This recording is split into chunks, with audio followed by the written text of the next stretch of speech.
To break down Congressman Issa's issue with Sestak and the White House and to look at a few other political developments this week, I'm joined by CBSNews.com's Brian Montopoli. Brian, what do you make of Congressman Issa? He suggests that the White House is getting some pressure from inside its own party. Do you think this is going anywhere? You know, it's one of those situations where the White House is assuming that they can sort of stonewall on it and hope the press will play along, and it hasn't risen to that high a level yet.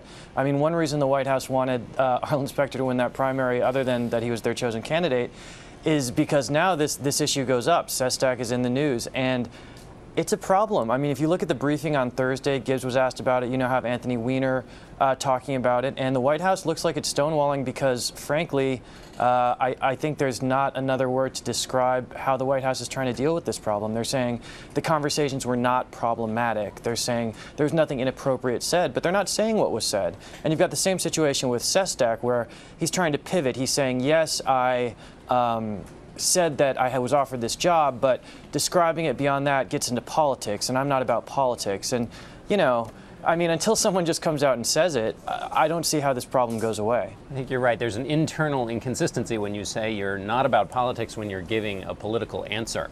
Right. And the weasel, there's a slightly sort of weasel word aspect to the answers. Well, we'll see if we get anywhere on that in the coming weeks. All right, now let's talk about some elections we had. Give us the rundown of what happened in Hawaii on Saturday that broke the Democratic Party's special election streak.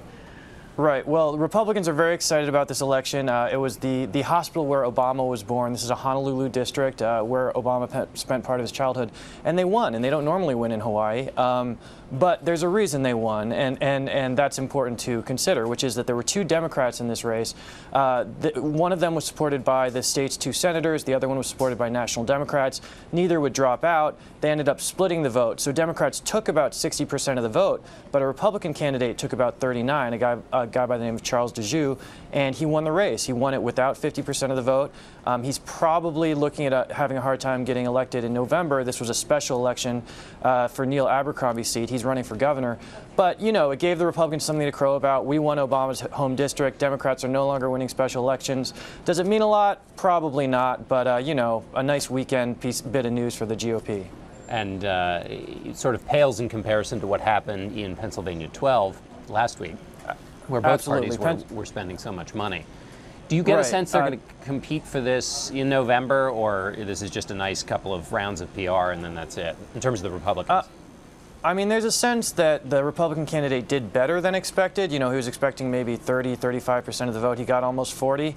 It's not necessarily a cakewalk for the Democrats, but Republicans have a lot of tempting seats, and they actually probably have less money than they have seats that they're going to target. So I guess it just sort of depends on all the calculations that the party committees make and, you know, whether they're going to dump money into this race. I'd say it's an uphill battle for the GOP, and they've got a lot of more tempting targets, but, you know, who knows?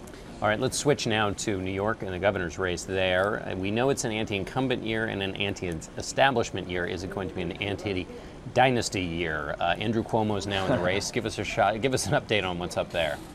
Well, this is the state where I live, and anybody who lives in New York can tell you that Albany is a disaster.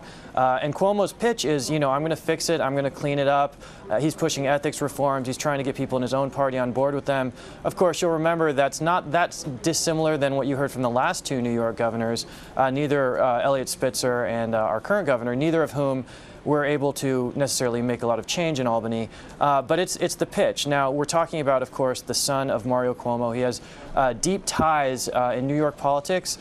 He worked for his father, so the notion that he's some sort of outsider, I think, is a hard sell. But he's coming hard with this, you know, I'm going to clean up Albany. I'm sweeping in sort of a new attitude. Whether it plays, we'll see. He's very popular. I think he's pretty unknown. He ran in 2002 and didn't win the governorship. But I think most New Yorkers know him as sort of the attorney general that they like in some abstract sense, but don't really know the details yet. So we'll have to see what happens there. One thing he has going for him is on the Republican side, you know, there isn't a real strong candidate out there that's expected to challenge him. Right, may not have much opposition. Finally and quickly, last week's story was Rand Paul, the rise and stumble of that Republican candidate. How's he doing this week? What do you expect coming out of that race? You know, Republicans are sort of gathering around him. My favorite quote about this, I think one of the members of the GOP in the Senate said he needs to understand the difference between the conversations you have at 2 a.m. when you're in college and the actual work of governing.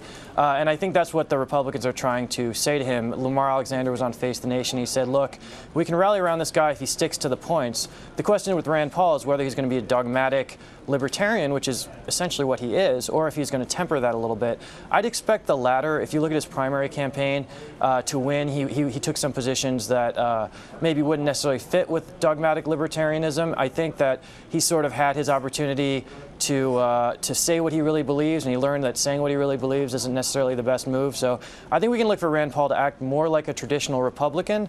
Now, does that hurt him with the people that got him elected? Perhaps, but you know, he's trying to sort of walk a very narrow line here. That's right, the anti-establishment candidate taking talking point lessons from the establishment.